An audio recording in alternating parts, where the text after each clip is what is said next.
Start చేయండి.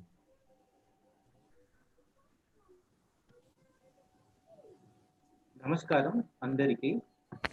SCERT Telangana school education department తరఫున నిర్వహిస్తున్నటువంటి ఈ వెబినార్కి అందరికీ స్వాగతం. పాఠశాల రూపురేఖలు మార్చుకుంటున్నటువంటి ఈ తరుణంలో ఇలాంటి ఆన్లైన్ వెబినార్స్ ఎంతైనా అవసరం అవుతా ఉంది. ముఖ్యంగా గణిత బోధనలో ఉపాధ్యాయునికి ఉపయోగపడే విధంగా ఎలాంటి సాఫ్ట్వేర్స్ ఉన్నాయి, ఇన్ఫర్మేషన్ అండ్ కమ్యూనికేషన్ టెక్నాలజీలో ఎలాంటి టూల్స్ ఉన్నాయి అనేటువంటి అంశాలను మనకు తెలియచేయడానికి ఈరోజు డాక్టర్ రామకృష్ణ గారు వచ్చి ఉన్నారు. వారు ఎంఎస్సి పిహెచ్డి కేంబ్రిడ్జ్ యూనివర్సిటీలో డిప్లొమా ఇన్ టీచర్ ట్రైనింగ్ పొందారు. అదేవిధంగా వారు బిర్లా ఎడ్యుకేషన్ ట్రస్ట్లోను, తర్వాత ఇండియాలో లీడింగ్ పబ్లిషింగ్ హౌసెస్కి రీసోర్స్ పర్సన్గా ఉన్నారు. వీరితో పాటు ఈరోజు పెనలిస్ట్గా ధర్మేందర్ సింగ్ ఎస్ఆర్జీ ఫ్రమ్ ఆదిలాబాద్, పిడిఎల్ గణపతి శర్మ గారు ఎస్ఆర్జీ ఫ్రమ్ హైదరాబాద్ కూడా ఈరోజు ఉన్నారు. దయచేసి మీరందరూ గమనించాల్సింది ఏంటంటే, మీకు ఏవైనా సబ్జెక్టు పరంగా డౌట్స్ ఉంటే, జెన్యూన్ డౌట్స్ ఓన్లీ ప్లీజ్, వాటిని యూట్యూబ్ ఛానల్లో లైవ్ ద్వారా మీరు చాట్ ద్వారా తెలిపినట్లయితే మీ ప్రశ్నలని ప్రజెంటర్కి తెలిపి ఆన్సర్స్ పొందే విధంగా మేము ప్రయత్నం చేస్తాం. అయితే ఇప్పుడు మనం రామకృష్ణ గారిని కోరుతున్నాము. రామకృష్ణ గారు, ప్లీజ్ మీ presentation. Thank you, sir. Thank you very much.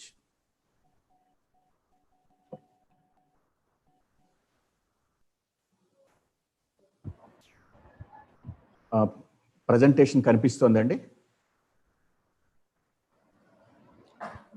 Okay sir. నమస్తే అమ్మా. Good morning Bhumayya. ఓకే. ఎప్పటి నుంచి మీరు లైవ్ స్ట్రీమింగ్ చేస్తారు? ఇప్పుడు ప్రిపరేటరీగా చూస్తున్నారా? స్టార్ట్ అయింది మేడం. హలో భూమయ్య, స్టార్ట్ అయింది మేడం. ఓకే. ఇప్పుడు నమస్కారం అండి ప్యానలిస్ట్ అండ్ ఎస్సీఆర్టీ అధికారులు మరియు ఉపాధ్యాయ మిత్రులందరికీ కూడా. ఈ రోజున మనం ఐసిటి టూల్స్ మ్యాథమెటిక్స్ టీచింగ్లో ఏ రకంగా ఉపయోగపడతాయో కొన్ని మనం తెలుసుకుంటానికి మనం ప్రయత్నం చేద్దాం. మొదట మనకి నేను ఇక్కడ కొన్ని వెబ్సైట్స్ ఇస్తున్నాను. ఈ వెబ్సైట్స్లో మనకి పవర్ పాయింట్ ప్రజెంటేషన్స్ ఎక్కడ రెడీమేడ్ దొరుకుతాయని చెప్పి ఒక 4 ఉదాహరణలు ఇచ్చాను నేను. These sites of course will give you PowerPoint presentations which are ready-made, and probably I request all the teachers to customize them instead of using them directly as it is. Slight changes of course you can make and customize చేసుకున్నట్టయితే మంచిది. ఇదే PowerPoint presentation PDF ఫార్మాట్లో టీచర్లందరికీ కూడా పంపబడుతుంది. అందుకని చెప్పి మీరు ఇటువంటి మళ్ళీ రాసుకోవడానికి ప్రయత్నం ప్రస్తుతానికి చేయవలసిన అవసరం లేదనమాట. తర్వాత ఒక ఇంపార్టెంట్ ఇక్కడ మనకు ఎలా ఉంటుందంటే, ఒక ప్రాబ్లం తీసుకున్నాను నేను ఎస్సీఆర్టీలో ఉన్నటువంటి ప్రాబ్లమ్ని, ఒక టెక్స్ట్ బుక్లో ఉన్నటువంటి ఒక ప్రాబ్లమ్ని. ఈ ప్రాబ్లమ్ని తీసుకున్నప్పుడు ఈ ప్రాబ్లమ్ని మనం అక్కడే వర్కౌట్ చేసేటట్టుగా కొంచెం స్పేస్ పెట్టుకున్నాను నేను. అంటే ఒక ప్రాబ్లం తీసుకుని ఆ ప్రాబ్లం వర్కౌట్ చేసేటట్టుగా, అంటే ఒక టూల్గా మీకు పరిచయం చేయడం కోసం, అంతకంటే ఏం లేదు ఇక్కడ. అయితే ఇక్కడ ఏం జరుగుతుందంటే, మనకి ఆ మిగిలినటువంటి హాఫ్ ప్లేస్ ఏదైతే ఉందో ఆ హాఫ్ ప్లేస్లో మనం లెక్క చేసుకుంటానికి అవకాశం ఉంటుందన్నమాట. జస్ట్ అది ఉంటుందని తెలియచేయటం కోసం చెప్పాను. నేను కనెక్ట్ అయిన తర్వాత అది నేను చూపిస్తాను. నేను నెక్స్ట్ స్లైడ్కి వెళ్ళిపోతున్నాను అనమాట. ఇప్పుడు మనకి మ్యాథమెటిక్స్ టీచింగ్ గురించి ప్రతి టెక్స్ట్ బుక్లో కూడా కన్స్ట్రక్టివిజం అని ఫాలో అవుతున్నాం. నేను టెక్నాలజీ పరిచయం చేసే ముందు కన్స్ట్రక్టివిజం అని చెప్పి ఒక దాని మాట, అంటే కాన్సెప్ట్ అన్నమాట ఒకటి కొంచెం అర్థం చేసుకుంటే బాగుంటుంది. ఒక మ్యాథమెటిక్స్ టీచరు క్లాస్లో పిల్లలందరికీ కూడా ఒక ట్రయాంగిల్ షేప్లో ఉన్నటువంటి పేపర్ని ఇస్తారు. అంటే చిన్న ట్రయాంగిల్స్, పెద్ద ట్రయాంగిల్స్, రకరకాల ట్రయాంగిల్స్ ఇస్తారు. షేపు డిఫరెంట్గా ఉంటుంది, సైజెస్ డిఫరెంట్గా ఉంటాయి. పిల్లలందరినీ ఆమె ఏమడుగుతారంటే, ఈ త్రిభుజంలో ఉన్నటువంటి కోణాలు కొలవండి అని అడుగుతారు. అప్పుడు పిల్లలందరూ కూడా వాళ్ళ డివైస్ తీసుకుని, ప్రొట్రాక్టర్ తీసుకుని ఆ యాంగిల్స్ అన్నీ మెజర్ చేస్తారు. తర్వాత ఆమె ఏమంటారంటే మీరు కొలిచినటువంటి 3 యాంగిల్స్ని యాడ్ చేయమని చెప్తారు. అప్పుడు పిల్లలందరూ కూడా వాళ్ళు కొలిచినటువంటి 3 యాంగిల్స్ యాడ్ చేస్తారు. అప్పుడు అయిపోయినటువంటి ఒక పిల్లాడు ఉంటాడు, teacher I have completed of course my answer is 180 degrees అంటాడు. అంటే మొదటి పిల్లవాడికి 3 కోణాల మొత్తము 180 డిగ్రీలు అని తెలిసింది. అప్పుడు రెండో పిల్లవాడు ఉంటాడు, wait for some time, of course I'm also doing, of course even my answer is same. అంటే నాకు కూడా 180 డిగ్రీలు వచ్చిందని చెప్పి ఒకంత ఆశ్చర్యం కలుగుతుంది. మూడో పిల్లాడు అంటాడు, అరే నాకు కూడా 180 డిగ్రీలు వస్తుంది, నా ట్రయాంగిల్ వేరైనప్పటికీ కూడా అని చెప్పి. ఇప్పుడు తర్వాత నాలుగో పిల్లాడు ఏం చేస్తాడంటే అతనికి అర్థమైంది, అంటే some of all the 3 angles of the triangle regardless the shape and size is all the time of course 2 right angles are 180 degrees. ఏ త్రిభుజంలోనైనా ఏ ఆకారంలో ఉన్నప్పటికీ కూడా ఏ పరిమాణంలో ఉన్నప్పటికీ ఆ 3 కోణాల మొత్తం 180 డిగ్రీలు అవుతుంది. ఇట్లా పిల్లలు చెప్పినటువంటి స్టేట్మెంట్ని మనం కాన్సెప్ట్ అంటాం. ఇది గుర్తుపెట్టుకోవాలి. కాన్సెప్ట్ అనేది ఉపాధ్యాయుల నుంచి రాదు. అంటే ఉపాధ్యాయులు ప్రొవైడ్ చేసినటువంటి వాతావరణంలో ఆ పిల్లలు చెప్పినటువంటి ప్రవచనం ఏదైతే ఉందో, స్టేట్మెంట్ ఏదైతే ఉందో దాన్ని కాన్సెప్ట్ అంటాం. మ్యాథమెటిక్స్లో వీలైనంత వరకు కూడా ఈ స్టేట్మెంట్స్ పిల్లల దగ్గర నుంచి వచ్చేటట్టు చేయాలి. అందుకు టెక్నాలజీ సహాయపడుతుంది అనమాట మనకి. అందుకని ఇది గుర్తుపెట్టుకోవాలి. తర్వాత ఒక్కోసారి ఏమవుతుందంటే మిస్కాన్సెప్ట్ అని వెళ్తుంది. ఒక చిన్న ఉదాహరణ ఇచ్చి నేను టెక్నాలజీలోకి వెళ్ళిపోతున్నాను. ఇప్పుడు 16/64 ఉంది. 16 1 16, 16 4 64. అంటే మనము సూక్ష్మీకరించినట్టయితే 1/4 వస్తుంది. అయితే పిల్లలకి ఎట్లా అర్థం అవుతుందంటే 6 6 కట్ చేస్తే 1/4 రావచ్చు కదా అని చెప్పి అట్లా అర్థం చేసుకుంటాడు. దీన్ని మనం మిస్కాన్సెప్ట్ అంటుంటాం. అట్లానే 19/95 తీసుకున్నప్పుడు 9 9 కట్ చేస్తే కరెక్ట్ ఆన్సర్ వస్తుంది, 1/5 అనమాట. అంటే పిల్లలు పొరపాటు పడేటువంటి అవకాశం ఉంది. మనం ఒకటి చెప్పాలనుకుంటే వాళ్ళు ఇంకోటి అర్థమవుతుంది. అటువంటిప్పుడు మనం వేరే ఉదాహరణలు ఇచ్చి, ఇప్పుడు 12/24 ఉంది. పిల్లవాడు కనుక 2 2 కట్ చేస్తే 1/4 వస్తుంది, కానీ కరెక్ట్ ఆన్సర్ 1/2 అనమాట. అందుకని చెప్పి పిల్లలకి మిస్కాన్సెప్ట్ లేకుండా చూసుకుంటాం అన్నది ఉపాధ్యాయుల బాధ్యత అనమాట, ప్రత్యేకించి మనం టెక్నాలజీ ఉపయోగిస్తున్నప్పుడు. అట్లానే ఒక చిన్న యాక్టివిటీ. ఒక నిమిషం సార్, రామకృష్ణ గారు ఒక నిమిషం, మీరు స్లైడ్ షో పెట్టండి sir. F5. Okay okay sir, is it there now? నేను next slide. Not yet sir, not yet sir. Is it okay, ఒక్క నిమిషం సార్.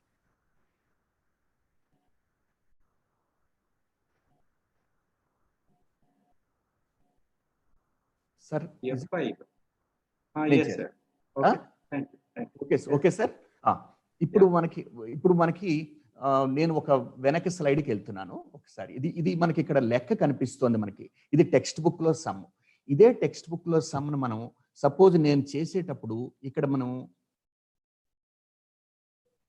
పెన్ తీసుకుని మనం ఆ పెన్కి ఏదైనా కలర్ చూస్ చేసుకుని పవర్ పాయింట్లో మనం కనుక ఇక్కడ రాసినట్టయితే, సపోజ్ నేను యూక్లిడియన్ లెమ్మా అని రాస్తున్నాను.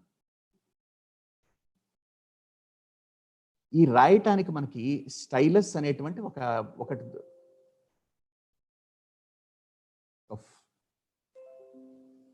ఓకే.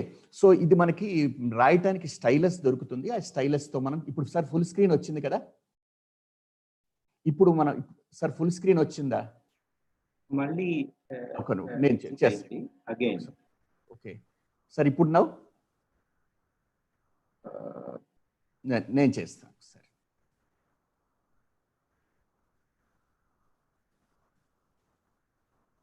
సార్ వచ్చింది కదా? రాలేదు మరి. yes sir. ఓకే. ఇప్పుడు నేను ఈ స్లైడ్ దగ్గర ఉన్నాను సార్. ఈ స్లైడ్ దగ్గర ఉన్నప్పుడు మనకి టెక్స్ట్ బుక్ లో ఉన్నటువంటి సమ్ని మనం పవర్ పాయింట్ ప్రజెంటేషన్ లో సగం వరకు తీసుకున్నట్టయితే మిగతా సగంలో మనం పెన్ ఉపయోగించి అక్కడ సొల్యూషన్ చూపించేటువంటి అవకాశం ఉంది. ఇది గుర్తు పెట్టుకోవాల్సిన. ఎందుకంటే అయితే పవర్ పాయింట్ లో పెన్ ఏదైతే ఉందో దాంతో రాయటం కష్టంగా ఉంటుంది. మనం విడిగా కనుక ఒక స్టైలస్ ఉపయోగించుకున్నట్టయితే పెన్ లాగానే ఉంటుంది, మన చేతి వ్రాత వచ్చినట్టు వచ్చేస్తుంది అనమాట. ఇది కొంచెం గుర్తుంచుకోండి. తర్వాత నేను ఒకసారి చూపిస్తాను అనమాట. మనం నెక్స్ట్ స్లైడ్కి వెళ్తున్నాం. కన్స్ట్రక్టివిజం గురించి చెప్పాను. ఇప్పుడు అట్లానే మిస్కాన్సెప్ట్. ఇది అయిపోయిన తర్వాత ఇది ఒక చిన్న యాక్టివిటీ. అంటే 20,000 + 5,000 + 700 + 90 + 6.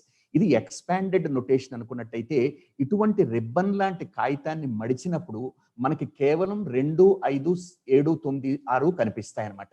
దీన్ని కొలాప్స్ చేశామంటాం. కొలాప్స్ చేసినప్పుడేమో 2 5 7 9 6 కనిపిస్తున్నాయి. అదే పేపర్ని కనుక మనం ఎక్స్పాండ్ చేసినట్టయితే 20,000 ప్లస్ 5,000 కనిపిస్తున్నాయి. అంటే మనం యాక్టివిటీ చేసుకుంటున్నప్పుడు టెక్నాలజీ కూడా ఉపయోగించుకున్నప్పుడు మనం చూడాలన్నమాట. Expanded notation and collapsed notation అనమాట. ఈ రెండు కూడా కొంచెం మనం టెక్నాలజీలోనే వాడుకోవచ్చు అన్నమాట. తర్వాత మనకి మ్యాథమెటిక్స్లో సాధారణంగా వచ్చే ఒక్క ప్రాబ్లం చెప్తాను నేను. ఎందుకు సమస్య వస్తుందంటే బిగ్ పిక్చర్ చూడం మనం. ఇప్పుడు 1/2 అనేటువంటి ఒక భిన్న ఉంది. దీన్ని లవహారాల్ని if you multiply numerator and denominator by 5 you get 5 on 10 and 5 on 10 అనే మనం 0.5 0.5 అంటుంటాం.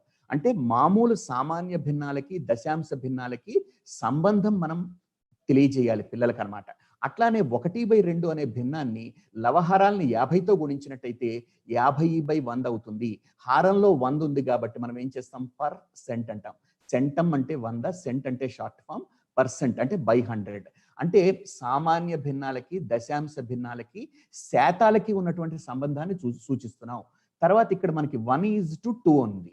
అంటే మ్యాథమెటిక్స్ అంటే it is a study of relationships. 1 and 2 మనం రాస్తున్నాం అంటే 1 2కి ఏమవుతుంది అంటే సగం అవుతుంది.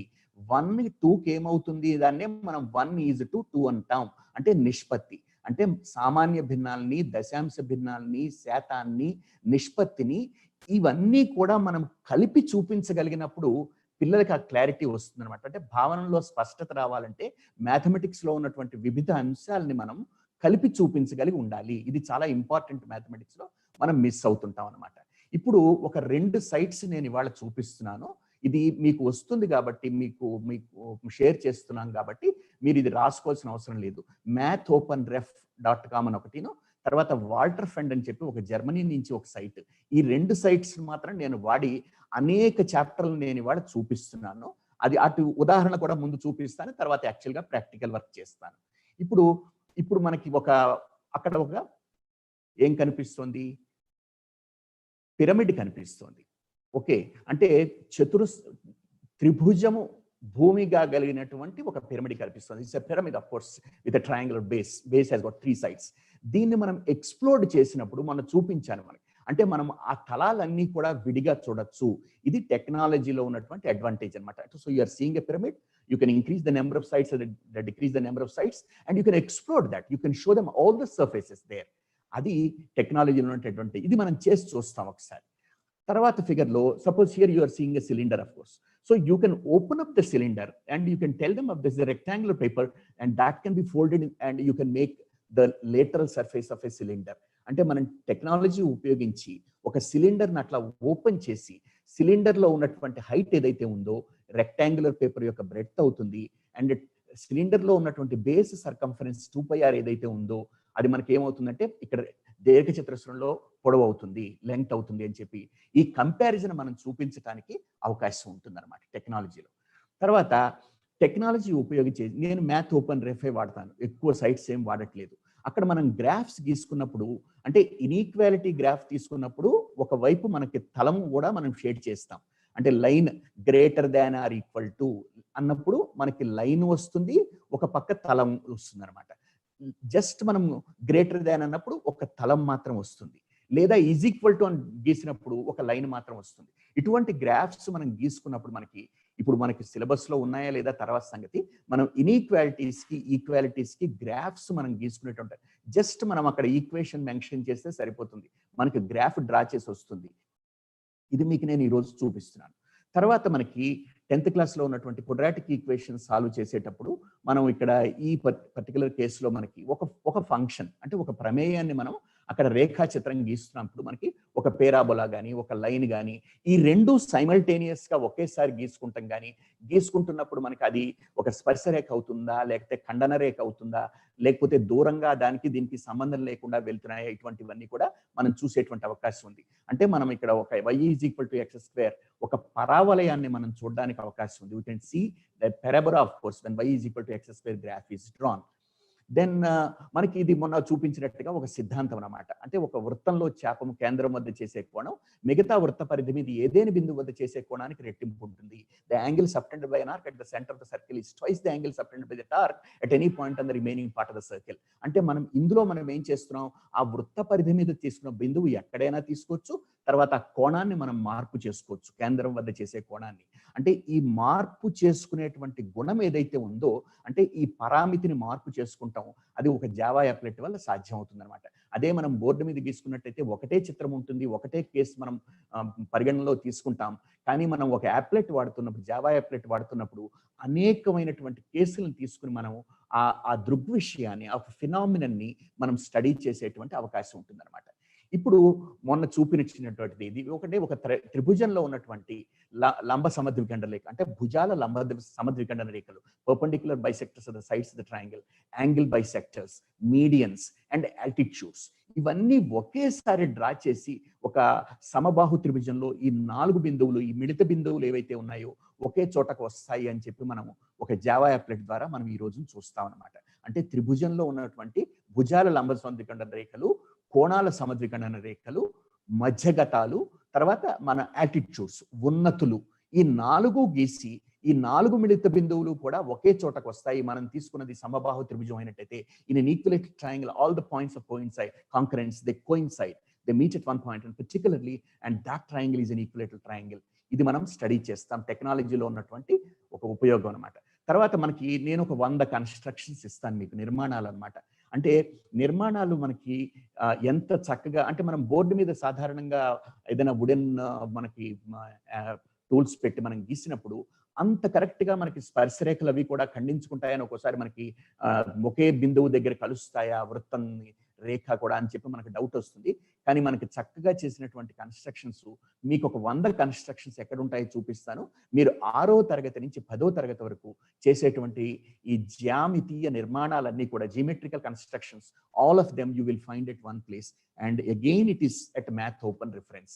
మనం అన్ని కన్స్ట్రక్షన్స్, అంటే చిన్న చిన్న 2 సరళ రేఖాఖండాల మొత్తాన్ని కలిగి ఉన్నటువంటి ఒక రేఖాఖండం గీయండి, అంటే ఏబి ప్లస్ బీసీ అన్నట్టుగా, సపోజ్ ఏబి ప్లస్ ఏదో సిడి అన్నట్టుగా, ఆ 2 కలిపి ఆ కలిపినటువంటి మొత్తం ఏదైతే ఉందో మనం చూస్తాం. అట్లాగా మనకి ఎన్నో కన్స్ట్రక్షన్స్ 10th క్లాస్ వరకు ఉన్నటువంటివి అవి నేను ఈ రోజు చూపిస్తున్నాను.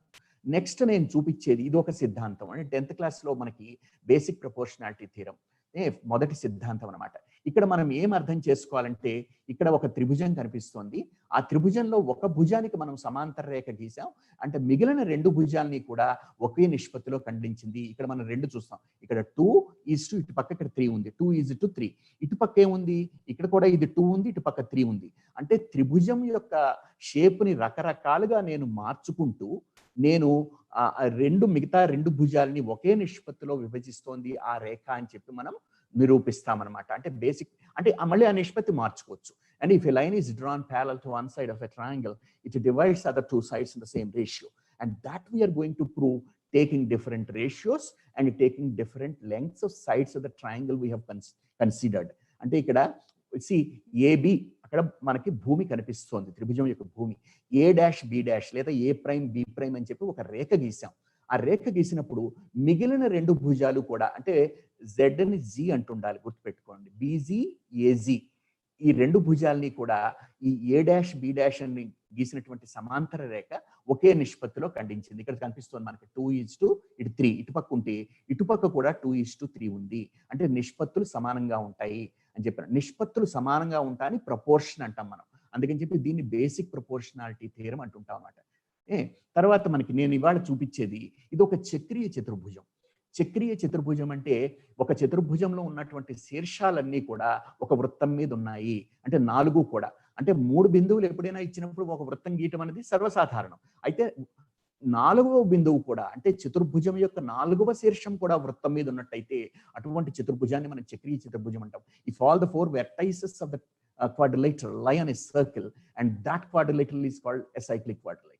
A cyclic quadrilateral is one where all the 4 vertices lie on the circle. అయితే దీంట్లో మనకి ఒక మంచి సిద్ధాంతం అవుతుంది. చక్రీయ చతుర్భుజంలో అభిముఖ కోణాలు సంపూరకాలు, అంటే opposite angles of a cyclic quadrilateral are supplementary, and if you add angle A and angle C or angle B and angle D, the sum is all the time of course is 180 degrees. ఇది ఎట్లా prove చేస్తాం, ఒక చిన్న నేను prove చేసినప్పుడు చూద్దరు. కానీ ఇక్కడ ఒక త్రిభుజం కనిపిస్తోంది, ఇది వ్యాసార్థం కనుక ఇది సమద్విబాహు త్రిభుజం, అంటే ఈ 2 యాంగిల్స్ రెడ్ ఈక్వల్ గా ఉన్నాయి. అట్లానే ఇది కూడా సమద్విబాహు త్రిభుజం కాబట్టి ఈ 2 గ్రీన్ ఈక్వల్ గా ఉన్నాయి, బ్రౌన్ ఈక్వల్ గా ఉన్నాయి, లేకపోతే బ్లూ ఈక్వల్ గా ఉన్నాయి. ఇప్పుడు ఈ 4 కోణాల మొత్తము చతుర్భుజంలో ఎప్పుడు కూడా 360 డిగ్రీలు ఉంటుంది. అంటే చతుర్భుజంలో 4 కోణాలు మొత్తం. అంటే అందులో ఏమున్నాయి, 2 రెడ్, 2 గ్రీన్ ఉన్నాయి, 2 ఆరెంజ్ ఉన్నాయి, 2 బ్లూ ఉన్నాయి. కలిపితే ఎంత వస్తుంది? 360 వస్తుంది. అయితే ఎదురుకుండా చూసినప్పుడు ఒక రెడ్, ఒక గ్రీన్ అండ్ ఒక ఆరెంజ్, ఒక బ్లూ ఉన్నాయి కాబట్టి అది 180 డిగ్రీలు. అలా ఒక చిన్న ప్రూఫ్ అన్నమాట. మనకి ఎక్కువ కష్టపడకుండా చక్రీయ చతుర్భుజంలో అభిముఖ కోణాలు సంపూరకాలు. Opposite sides of a cyclic quadrilateral are supplementary. Angle A plus angle C is all the time equal to 180 degrees subject to the condition that quadrilateral is a cyclic quadrilateral. ఇది కూడా మనం వెరిఫై చేస్తాం. తర్వాత మనకి graphs గీసుకుంటానికి మనకి ఏ రకమైన graph కావచ్చు, bar graph కావచ్చు, లేకపోతే మనకి పై డయాగ్రామ్ కావచ్చు, మనకి ఏ రకమైన గ్రాఫ్ గీసుకునే ఒక హిస్టోగ్రామ్ గీసుకోవచ్చు పెద్ద క్లాస్ పిల్లలకి, 9th క్లాస్ పిల్లలకి, లేకపోతే ఇంకేదైనా ఓజివ్ గీసుకోవచ్చు. ఇవన్నీ గీసుకుంటానికి మనకి ఒక మంచి వెబ్సైట్ దొరుకుతుంది, చార్ట్గో అని చెప్పి. అది కూడా నేను మీకు ఇస్తాను. అంటే ఈ గ్రాఫ్స్ మనం కలర్ఫుల్ గా గీసుకోవటం వల్ల, ఒక 3 డైమెన్షనల్ గా గీసుకోవటం వల్ల పిల్లలకి ఒక రకమైన ఇంట్రెస్ట్ వస్తుంది అనమాట. చక్కగా వాళ్ళ డేటా ఇచ్చుకోగానే వాళ్ళకి ఒక గ్రాఫ్ వస్తుంది. చాలా మంది ఎక్సెల్ షీట్ లో చేస్తున్నట్టుగానే మనం కూడా ఒక వెబ్సైట్ లో వాళ్ళకు ఉన్నటువంటి డేటాని అక్కడ ప్రజెంట్ చేసి దీన్ని మనం ప్రాతినిధ్యపరచటం అంటాం. అంటే మనం మ్యాథమెటిక్స్ లో ఉన్నటువంటి అకాడమిక్ స్టాండర్డ్స్, విద్యా ప్రమాణాలు అని మనం ఏదైతే అంటుంటామో, అభ్యసన సూచికలు, తర్వాత సామర్థ్యాలు అంటుంటామో, మనకున్నటువంటి మ్యాథమెటిక్స్ 5 సామర్థ్యాల్లో ముఖ్యమైనటువంటిది చివరిదనమాట, డేటా రిప్రజెంటేషన్ అంటుంటాం. అంటే దత్తాంశాన్ని ప్రాతినిధ్యపరచటం అనమాట. చక్కగా ఇటువంటి గ్రాఫ్స్, నిర్మాణాలు మనం గీసుకోవచ్చు అనమాట. నెక్స్ట్ ఇక్కడ మనకి ఇది కూడా ఒక స్పర్శరేఖ అంటే ఏమిటి, టాంజెంట్ అంటే ఏమిటి, సీకంట్ అంటే ఏమిటి, ఒక పరావలయాన్ని లేదా ఒక కర్వ్ని అంటే 2 చోట్ల ఖండించేటువంటి రేఖని మనం దాన్ని సీకంట్ అంటుంటాం అనమాట. అదే ఒక బిందువు దగ్గర తాకుతూ వెళ్ళినటువంటి రేఖని మనం ఏమంటాం, స్పర్శరేఖ అంటాం. అంటే మనం ఇక్కడ పిల్లలకి చక్కగా ఒక పరావలయం గీస్తాం, ఒక 2 రేఖలు గీసి చూపిస్తాం అనమాట. ఏదైతే ఖండిస్తోందో సీకంట్ అంటుంటాం, ఏదైతే స్పృశిస్తూ ఒక బిందువు దగ్గర తాకుతోందో పరావలయాన్ని, దాన్ని మనం స్పర్శరేఖ అంటాం. అంటే స్పర్శరేఖ అన్నటువంటి ఒక భావనని మనం బోధించడానికి అది చక్కగా ఉపయోగపడుతుంది అనమాట. ఈ రోజున మనం పైథాగోరియన్ థీరం చూస్తాం.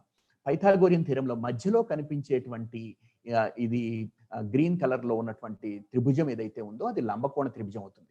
లంబకోణ త్రిభుజం ఎందుకు అవుతుంది అంటే అక్కడ మనకి ఇది అర్ధవృత్తం కదా, ఇది అర్ధవృత్తం అయినప్పుడు అర్ధవృత్తంలో కోణం ఎప్పుడు కూడా సమకోణం అవుతుంది అనమాట. అందుకని చెప్పి ఇక్కడ ఇది ఏమవుతుంది, ఈ వ్యాసానికి ఇది మనకి రైట్ యాంగిల్ ట్రయాంగిల్ లో హైపోటెన్యూస్ అవుతుంది. అప్పుడు మనం ఏం చెప్తాం, a square on the hypotenuse is equal to sum of the squares on the other 2 sides. అంటే ఈ చతురస్ర వైశాల్యం ఈ దీర్ఘ చతురస్రానికి, తర్వాత ఈ చతురస్ర వైశాల్యం ఈ దీర్ఘ చతురస్ర వైశాల్యానికి సమానం అవుతుంది. కాబట్టి ఈ 2 చతురస్రాల మొత్తం ఏదైతే ఉందో ఈ పెద్ద చతురస్రానికి సమానం అవుతుంది. అంటే in a right angle triangle the square on the hypotenuse is equal to sum of the squares on the other 2 sides. ఒక లంబకోణ త్రిభుజంలో కర్ణము మీది చతురస్రం యొక్క వైశాల్యము మిగిలిన 2 భుజముల మీద గీసినటువంటి చతురస్రాల వైశాల్యాల మొత్తానికి సమానంగా ఉంటుంది అని చెప్పి మనం పైథాగోరియన్ థియరం ఇవాళ వెరిఫై చేస్తాం. ఇది మనం ఇది మార్చుకుంటూ రకరకాల కేసుల్లో అనమాట. తర్వాత మనకి ఇది కూడా గ్రాఫ్ గీశాను నేను. ఈ గ్రాఫ్స్ లో మనకి ఇవన్నీ కూడా కలిపి ఉన్నట్టయితే మనం హిస్టోగ్రామ్ అంటుంటాం, లేదా ఇవన్నీ విడివిడిగా తీసుకుంటున్నప్పుడు అంటే ఇవన్నీ కూడా డిస్క్రీట్ గా కొంచెం ఎలినేట్ చేసి తీసుకుంటున్నప్పుడు దీన్ని మనం బార్ గ్రాఫ్ అంటుంటాం. తేడా ఏం లేదు, అక్కడేమో కంటిన్యూస్ గా ఉంటుంది, మన ఎక్స్ యాక్సిస్ మీద తీసుకున్నట్టు ఇక్కడ మనం దూరంగా గీస్తున్నాం అనమాట. ఇది చిన్నపిల్లలకి మనం గీసేటువంటి బార్ గ్రాఫ్ కోసం ఒక కలర్ఫుల్ గా గీసుకోవచ్చు అనమాట. మనకి ఇది కూడా మనం చూద్దాం ఎలా ఉంటుందో. ఈ రోజున మనకి ఇది ఒక త్రిభుజం యొక్క వైశాల్యము మనకి హాఫ్ బేస్ టైమ్స్ హైట్ అంటుంటాం అనమాట. ఇంటూ అని ఎక్కడా చదవకూడదు, ఇంటూ అన్నది ఒక సింబల్ పేరు అనమాట. అందుకని టైమ్స్ అంటుంటారు. 4 times 5 = 20. అంటే 4 5 20 అవుతుంది. 4 times 5 equals 20 or is equal to 20 అంటున్నారు. అంటే 4 into 5 of course it's a wrong usage. However ఇక్కడ మనకి త్రిభుజంలో భూమి కనిపిస్తోంది 15. ఇక్కడ ఉన్నతి అంటుంటాం, altitude you can see, I don't know if it's about 8. Okay, so how do you determine the area of the triangle? Half times 15 times 8 అంటే 60 వస్తుంది మనకి. Okay, 15 8 120 కాబట్టి 120లో సగం ఎంత అవుతుంది, 60 అవుతుంది అనమాట. అంటే 60 చదరపు యూనిట్లు వస్తుంది. ఇప్పుడు నేను తీసుకున్నటువంటి ట్రయాంగిల్లో ఏమవుతుందంటే ఈ బిందువు ఏదైతే ఉందో ఆ బిందువును నేను కదుపుతుంటాను. అంటే ఆల్టిట్యూడ్ మారనంత వరకు కూడా 8 నేను ఫ్రీజ్ చేసేస్తాను. ఆ ఏ అనేటువంటి బిందువు ఎలా కలిపినప్పటికీ కూడా ఒక్కోసారి మనకి ఆబ్ట్యూజ్ యాంగిల్ ట్రయాంగిల్ వస్తుంది, ఒక్కోసారి ఎక్యూట్ యాంగిల్ ట్రయాంగిల్ వస్తుంది, ఒక్కోసారి రైట్ యాంగిల్ ట్రయాంగిల్ వస్తుంది. But in all the cases area of the triangle is same. ఎందుకంటే భూమి మారలేదు, ఉన్నతి మారలేదు, కాబట్టి వైశాల్యం మారదు అనేటువంటి ఒక సిద్ధాంతాన్ని మనం ప్రూవ్ చేస్తాం అనమాట.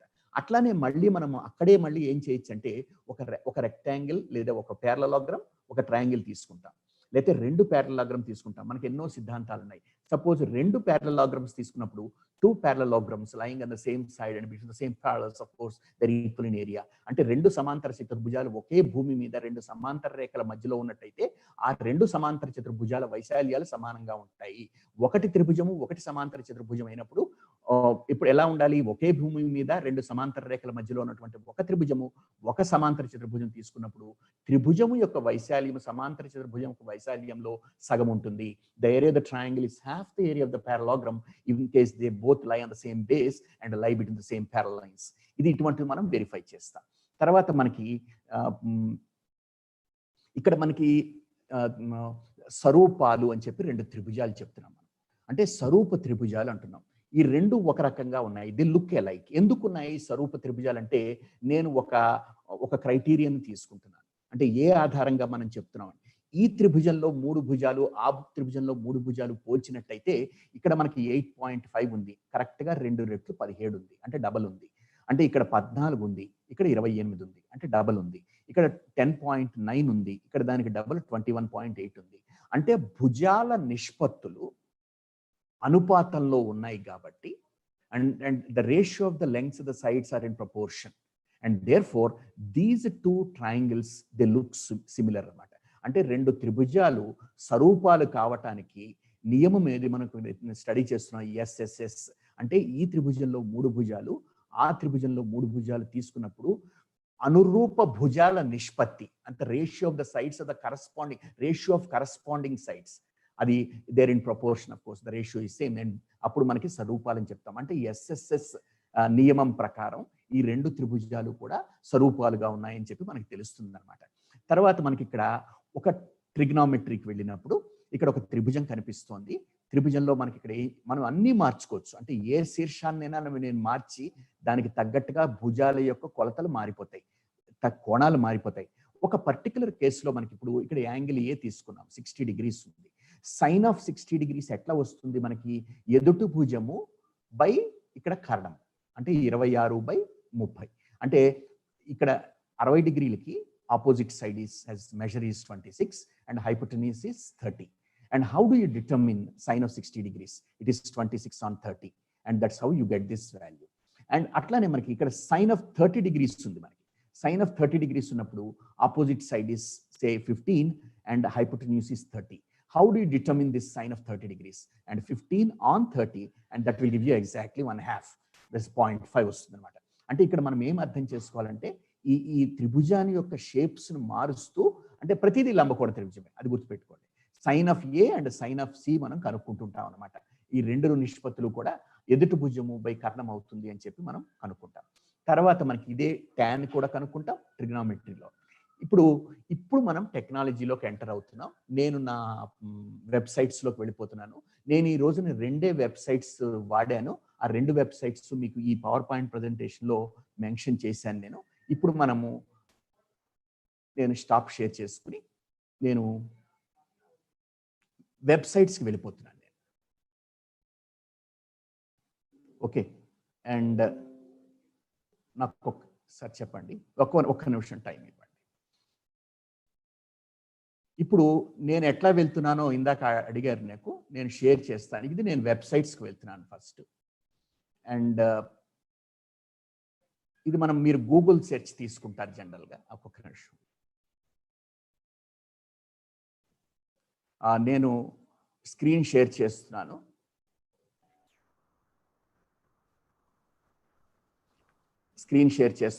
గూగుల్ తీసుకున్నాను నేను. గూగుల్ తీసుకున్న తర్వాత మ్యాథ్ ఓపెన్ రెఫ్ అని కొడుతున్నాను. మీకు ఇచ్చాను నేను వెబ్సైట్ అడ్రస్, mathopenref.com అని ఇచ్చాను ఫస్ట్. సార్ ఒక్క నిమిషము. ఇప్పుడు మీరు మ్యాథ్ ఓపెన్ రెఫ్కి వెళ్తున్నారు కదా? అవునండి. ఇప్పటి వరకు మీరు ఏది వాడారు సార్? ఇప్పటి వరకు జస్ట్ పీపీటీనండి, ఏం వాడలేదు నేను. ఓకే. ఓకే. ఇప్పటి వరకు నేను వాడింది ఏం లేదు, జస్ట్ పీపీటీ వాడాను నేను. అది ఇప్పుడు అవి నేను చూపిస్తున్నాను ఇప్పుడు అనమాట. అందుకనే మీకు మెల్లిగా చూపిస్తున్నాను. ప్రాబ్లం ఏంటి సార్? కనిపిస్తుంది కదా? కనిపిస్తుంది కాబట్టి ఇప్పుడు మనం ఫంక్షన్స్ అనేటువంటి ఒకటి తీసుకున్నాం. ఇప్పుడు ఈ అడ్వర్టైజ్మెంట్స్ మనం మినిమం చేసుకోవచ్చు. ఇప్పుడు జనరల్ ఫంక్షన్ ఎక్స్ప్లోరర్కి వెళ్ళాను అనమాట. అంటే ఇక్కడ మనకి ఇక్కడ మనం ఏం చేస్తున్నాం ఒకసారి చూడండి.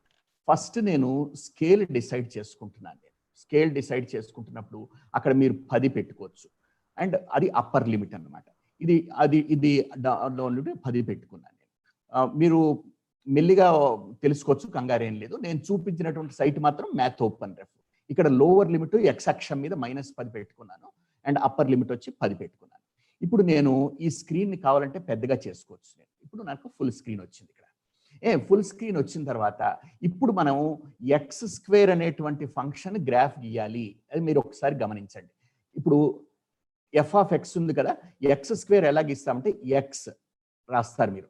తర్వాత అప్వర్డ్ క్యాప్ అదనమాట. అంటే అది ఎక్స్పోనెంట్ లోకి వెళ్ళిపోతుంది 2. అంటే అది x² ఆ పద్ధతిలో గీయాలి. x upward cap and 2 గీసాం. నేను గ్రాఫ్ అని అనగానే నాకు ఒక పారాబోలా వచ్చేసింది అనమాట. ఓకే, ఇప్పుడు మనం ఇందాక అనుకున్నటువంటి స్కేల్ సరిగా రాలేదు, వరి అవ్వకండి.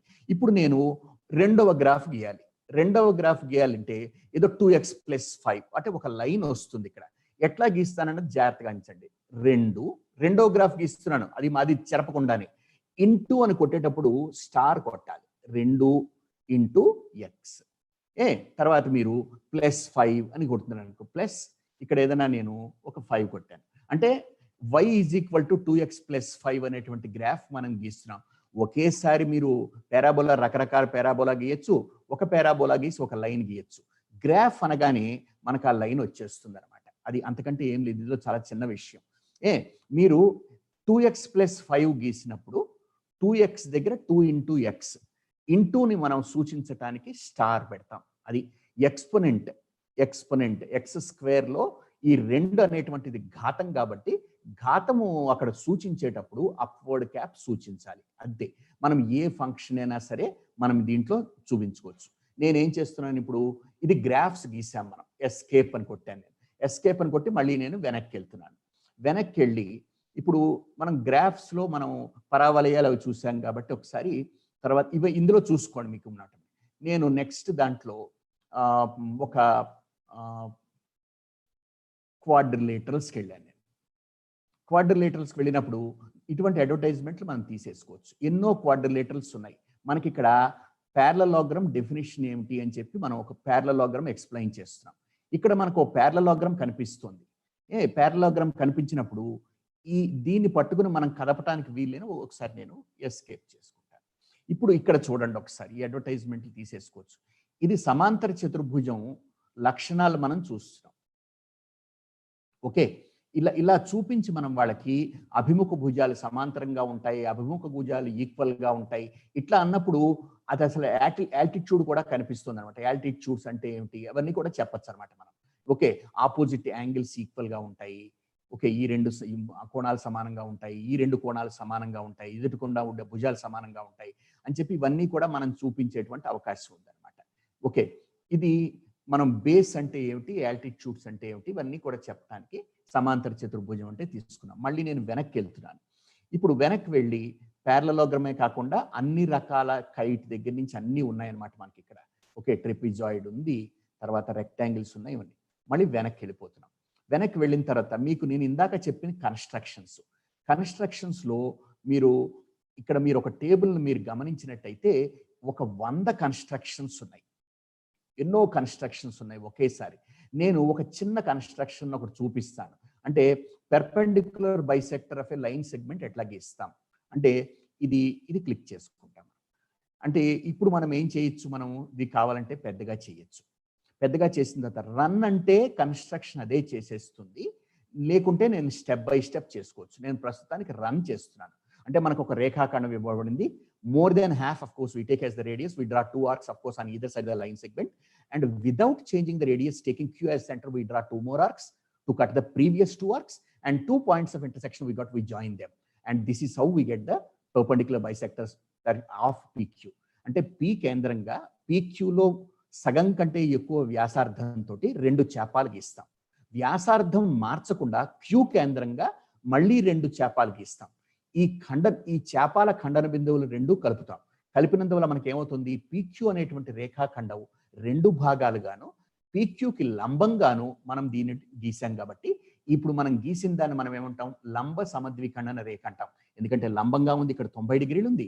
తర్వాత P నుంచి J వరకు ఎంత దూరం ఉందో J నుంచి Q వరకు కూడా అంతే దూరం ఉంది కాబట్టి మనం గీసినటువంటి దాన్ని లంబ సమద్విఖండన రేఖ అంటామని చెప్పారన్నమాట. ఇట్లా మనం మళ్ళీ ఎస్కేప్ అన్నట్టయితే వెనక్కి వచ్చేస్తాం మనం. అండ్ ఇట్లా మనకి ఎన్ని కన్స్ట్రక్షన్స్ ఉన్నాయి చూడండి. 10th క్లాస్లో పనికి వచ్చేటువంటి tangents constructions, direct common tangents కూడా ఉన్నాయన్నమాట. అన్నీ కూడా మనం గీసుకోవచ్చు. ఇప్పుడు నేను ఇంకొకటి చూపిస్తాను. ఇప్పుడు ఒక సర్కిల్ ఉంది. ఆ సర్కిల్కి ఇది నేను పెద్దగా చేసి ఒక వృత్తం ఇవ్వబడింది అంటే రన్ చేసేస్తాను ఒకసారి, మీకు తర్వాత ఎక్స్ప్లెయిన్. ఒక వృత్తం ఇవ్వబడింది, బాహ్య బిందువు ఒకటి P ఉంది. P ద్వారా మనం 2 స్పర్శరేఖలు గీయాలి. ఎట్లా గీస్తాం, ఈ ఓపీకి సమద్విఖండన రేఖ గీస్తాం. ఫస్ట్ ఓపీకి లంబ సమద్విఖండన రేఖ గీసిన తర్వాత ఆ మధ్య బిందువు మనకు వస్తుంది. ఆ మధ్య బిందువు నుంచి ఈ వ్యాసార్థం తీసుకుని 2 చేపాలు గీస్తూ వృత్తాన్ని ఖండిస్తాం. ఆ 2 కలుపుకున్నట్టయితే PJ PK మనకి స్పర్శరేఖలు వచ్చేస్తాయి. అంటే ఇప్పుడు అంటే ఒక వృత్తం ఇయ్యబడినది అంటే వ్యాసార్థం మనకి తెలుసు. ఒక బాహ్య బిందువు ఇయ్యబడినది అంటే అది కేంద్రానికి ఎంత దూరంలో ఉందో తెలుసు. ఈ 2 మనం మార్క్ చేసిన తర్వాత P ద్వారా పోయేటువంటి స్పర్శరేఖలు ఎన్ని ఉంటాయి, బాహ్య బిందువు గుండా పోయేటువంటి స్పర్శరేఖలు 2 ఉంటాయి. అదే ఈ బిందువు Pని గనక మనం వృత్తం మీద తీసుకున్నట్టయితే అది ఒకటే స్పర్శరేఖ వస్తుంది. ఇదే Pని గనక మనం లోపల తీసుకున్నట్టయితే P ద్వారా వెళ్ళేటువంటి స్పర్శరేఖ ఉండదు. బాహ్య బిందువు తీసుకున్నాం, ఇక్కడ లంబ సమద్విఖండన రేఖ గీసాం, మధ్య బిందువు వచ్చింది. ఇక్కడ మధ్య బిందువు సపోజ్ మనం M అనుకుందాం. MO వ్యాసార్థంగా ఈ 2 చేపాలు గీసి JK అనే బిందువును గుర్తించాం. PJ PK కలపటం ద్వారా మనకి 2 స్పర్శరేఖలు మనకు వచ్చాయి. ఇట్లా మీరు అన్ని కన్స్ట్రక్షన్స్ చేసుకోవచ్చు. దీంట్లో ఇంకొక అడ్వాంటేజ్ ఏమిటంటే, నేను మళ్ళీ జాగ్రత్తగా చూడండి, సైజ్ పెంచాను. నేను స్టెప్ బై స్టెప్ చేస్తున్నాను. జస్ట్ ముందు వృత్తము బిందువు గుర్తించాను, తర్వాత ఆ 2 కలిపాను, అక్కడ ఆగిపోతుంది. ఇప్పుడు ఏం చేస్తాను, లంబ సమద్విఖండన రేఖ గీస్తాను. అది గీసేంత వరకు ఆగుతాను నేను. ఓకే, అది ఆ 2 గీసినప్పుడు, లంబ సమద్విఖండన గీసినప్పుడు మనకి ఈ మధ్య బిందువు గుర్తిస్తాం, M అనేటువంటి బిందువు. ఇప్పుడు ఈ స్టెప్ అయింది. ఈ స్టెప్ అయిన తర్వాత నెక్స్ట్ స్టెప్ ఏమిటి, ఈ వ్యాసార్థం కొలుచుకుని ఇప్పుడు 2 చేపాలు గీస్తాను. ఇక్కడ ఆగిపోయింది, అక్కడ నేను నెక్స్ట్ అని కొట్టాలి. అప్పుడు 2 చేపాలు చూపిస్తుంది అనమాట. 2 చేపాలు అయిపోయిన తర్వాత అది ఆగిపోతుంది. మళ్ళీ నేనేం చేస్తాను, నెక్స్ట్ ఏం చేయాలి, PJని కలపాలి. అంటే మనకు ఒక స్పర్శరేఖ వచ్చింది, PKని కలిపాను, 2వ స్పర్శరేఖ వచ్చింది. ఇట్లా మనం స్టెప్ బై స్టెప్ చేసుకోవచ్చు. అంటే మనం చేసి పిల్లలు కూడా మనతో పాటు చేసిన తర్వాత మళ్ళీ మనం వాళ్ళు చేసేంత వరకు మనం వేచి ఉండొచ్చు అనమాట. ఇది ఒక పద్ధతి మనకి. లేదా అది రన్ చేయమంటే రన్ చేసేస్తుంది. ఎస్కేప్ కొడుతున్నాను, నేను మళ్ళీ అక్కడికి వెళ్ళిపోతున్నాను. ఇది మ్యాథ్ ఓపెన్ రెఫ్కి వెళ్ళిపోయాను. తర్వాత మళ్ళీ వెనక్కి వెళ్ళి ఒకసారి మనం ఇది కన్స్ట్రక్షన్స్ అయ్యాయి కదా, ఇక్కడ కోఆర్డినేట్ జామెట్రీ ఉంది, ఇక్కడ సాలిడ్ జామెట్రీకి వచ్చాం. మీకు ఎప్పుడైనా ఇబ్బంది అనిపించినప్పుడు ఈ అడ్వర్టైజ్మెంట్స్ తీసేసుకోవచ్చు. ఎందుకంటే మనకి ఇది ఫ్రీ సైట్ కాబట్టి కొన్ని అడ్వర్టైజ్మెంట్స్ వచ్చేటువంటి అవకాశం ఉంది. మంచివే వస్తాయి, చెడు ఏం రావు. ఇప్పుడు మనం ఒక క్యూబ్ లేకుంటే ఒక పిరమిడ్ చూపిస్తున్నాను నేను. పిరమిడ్ డెఫినేషన్ అండ్ ప్రాపర్టీస్ ఎలా ఉంటాయి. ఇక్కడ ఈ పిరమిడ్లో ఉన్నటువంటి విశేషం ఏంటంటే, భూమిలో ఎన్ని భుజాలు ఉన్నాయి అంటే 4 భుజాలు. అంటే ఇది 4 సైడ్స్ ఉన్నటువంటి పిరమిడ్. ఈ చుట్టూ ఉండేటువంటి తలాలన్నీ కూడా త్రిభుజాలు. ఇలా తిప్పి చూపిస్తాం అనమాట మనకి. తర్వాత అడ్వాంటేజ్ ఏంటంటే, దీన్ని మనం ఎక్స్ప్లోర్ చేయొచ్చు. అంటే అవన్నీ తలాలు దూరంగా వెళ్ళేటట్టు చేయొచ్చు. అప్పుడు కూడా మనం తిప్పి చూపించవచ్చు. భూమిలో 4 భుజాలు ఉన్నాయి, ఆ చుట్టూ తలాలన్నీ కూడా త్రిభుజాలు ఉన్నాయి అని చెప్పి మనం చూపిస్తాం అనమాట. ఇలా తిప్పుతుంటే తిరుగుతుంది. ఇప్పుడు నాకు ఎక్స్ప్లోర్డ్ అవసరం అయిపోయినట్టు. ఇప్పుడు నేను దీంట్లో 5 భుజాలు కావాలి నాకు. అంటే భూమి ఒక పంచభుజి తీసుకోవాలి. I want to take a pentagon, of course, as the base of this pyramid. So more అంటే 5 sides ఉన్నాయి. ఎలా తెలుస్తుంది? You can see the base and that has got 5 sides now. And you should also remember it is a regular polygon. And you should always remember that regular polygon is a polygon where all the sides are equal, and not only that, all the angles are equal. This is very, very important. Okay, so manaki all the sides and all the angles equal ga unnai kabatti ఇది మనకి ఒక regular polygon అయిందనమాట. ఇప్పుడు మనం దీన్ని ఇలా తిప్పి చూసుకోవచ్చు.